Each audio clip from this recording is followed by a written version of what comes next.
अरे अरे अरे, आपने बिना हाथ धोए खाना खा लिया, आप अशुद्ध हो गए। Praise the Lord everyone. परमेश्वर आप सभी को आशीष दे। आज का जो हमारा वचन है, आज की हमारी जो रोटी है, वो ये है कि क्या मनुष्य बिना हाथ धोए खाना खाने से अशुद्ध हो जाता है। इसके लिए हम पढ़ेंगे मरकुस 7 अध्याय और उसका 14 वचन से। कौन सी बातें मनुष्य को अशुद्ध करती है, बिना हाथ धोए खाना खाना या कोई और बात है। हालेलुया। यीशु ने लोगों को अपने पास बुलाकर उनसे कहा, तुम मेरी सुनो और समझो। कोई ऐसी वस्तु नहीं जो मनुष्य में बाहर से समाकर उसे अशुद्ध करे, परंतु जो वस्तुएं मनुष्य के भीतर से निकलती हैं वे ही उसे अशुद्ध करती हैं। हालेलुया। बाइबल बताती है कि ऐसी कोई वस्तु नहीं है जो बाहर से समाए और मनुष्य को अशुद्ध करे। जो मनुष्य के भीतर से निकलती हैं वही हैं जो मनुष्य को अशुद्ध करती हैं। हालेलुया। आगे लिखा है, जब वह भीड़ के पास से घर में गया तो उसके चेलों ने दृष्टांत के विषय में पूछा। यीशु ने कहा, क्या तुम नहीं जानते, नहीं समझते कि जो वस्तुएं मनुष्य के भीतर जाती है वो उसे अशुद्ध नहीं करती। हालेलुया।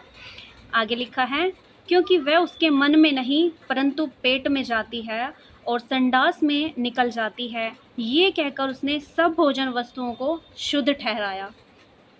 आगे लिखा है, फिर उसने कहा, जो मनुष्य में से निकलता है वही मनुष्य को अशुद्ध करता है, क्योंकि भीतर से अर्थात मनुष्य के मन से बुरे बुरे विचार, व्यभिचार, चोरी, हत्या, परस्त्रीगमन, लोभ, दुष्टता, छल, लुचपन, कुदृष्टि, निंदा, अभिमान और मूर्खता निकलती है। हालेलुया। ये सब बुरी बातें भीतर ही से निकलती हैं और मनुष्य को अशुद्ध करती हैं। तो ऐसी कोई भी वस्तु नहीं है जो मनुष्य को बाहर से अशुद्ध करे। ये सब बातें जो हमारे मन से निकलती हैं ये ही हैं जो मनुष्य को अशुद्ध करती हैं। मनुष्य का मन अगर साफ हो तो वह शुद्ध है, लेकिन मनुष्य के मन से जब बातें निकलती हैं वही हैं जो मनुष्य को अशुद्ध कर रही हैं।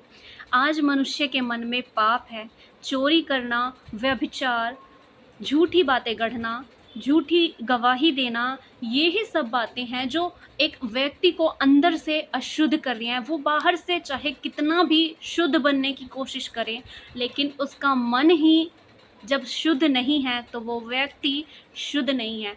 अगर आप शुद्ध बनना चाहते हैं, अगर आप सिद्ध बनना चाहते हैं तो परमेश्वर की बातों पर चलें, परमेश्वर के वचन की प्रतीति करें, परमेश्वर के साथ जुड़े, प्रार्थनाओं में और वचन में टाइम दे, तो आप परमेश्वर के वचन के द्वारा जानेंगे, आप समझ पाएंगे कि क्या सही है और क्या गलत है। तब मन की ये सारी बुराइयां दूर होंगी और आप परमेश्वर से जुड़ेंगे। और इस प्रकार से प्रभु ने कहा कि जो बातें हमारे अंदर से निकलती हैं वही हमें अशुद्ध करती हैं। जो बाहर से हम खाते हैं वो हमें अशुद्ध नहीं करता, जो मन से निकल रहा है वो ही बातें अशुद्ध कर रही हैं। गौर करें कि क्या सब हमारे मन में है और क्या निकल रहा है दूसरों के प्रति क्या है, वही आपको अशुद्ध कर रहा है। आज इस बात पर गौर करें और अपने आप को जांचें। वचन के द्वारा आप देखें कि आप में क्या कमी है और अपने आप को परमेश्वर के वचन के द्वारा शुद्ध कीजिए। आपको इस वीडियो के द्वारा परमेश्वर आशीष दे। अगर आप हमारे चैनल पर नए हैं तो हमारे चैनल को सब्सक्राइब करके बेल आइकन को ज़रूर से दबाएं। God bless you all.